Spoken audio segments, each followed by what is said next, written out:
It's been a while since I did a video, so I decided to show this one. It's a Pixel 8 charge port.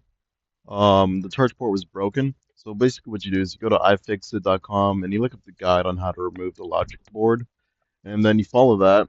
Here I'm just going through all the steps of that, showing the video.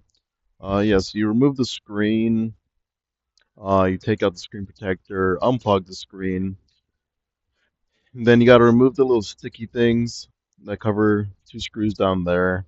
And then it's a T3 Torx screw. It shows you that on the iFixit guide, and then you just remove all these screws for it. The battery is kind of taped down on the top, so you do have to cut through the graphene paper on the top, and then there's some that are connecting to cameras too.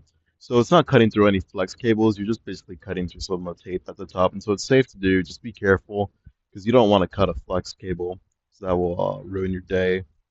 So then you just remove the shielding, you unplug the battery. Then there's a couple more screws you got to take out. This is like the antenna cover. Take out that the antenna. That's the camera. So you take that one out as well. There's one more holding the logic board in, and then one holding in the speaker. You want to use some alcohol to loosen the battery as well. And then it also helps if you heat up the battery too. And then you're able to remove the battery. Don't forget to remove the SIM card either. There's a couple more flex cables you got to remove, and that one screw down there at the bottom. And then these two little wires you have to unplug as well. There's a little bracket holding it in. Then you're able to easily remove the logic board. Then I have this nice little holder I hold the logic board in. It's a little difficult recording with one hand, so that's why the camera's shaking around a lot. Then you just heat up the charge port and you have to remove it. And then that's me getting a new charge port out.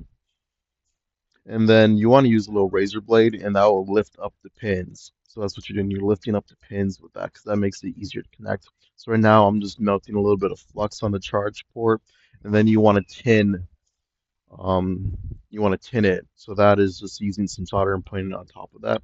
That freshens it up, and then you're gonna want to keep like a flat pressure on top of it while you're heating it back up as well.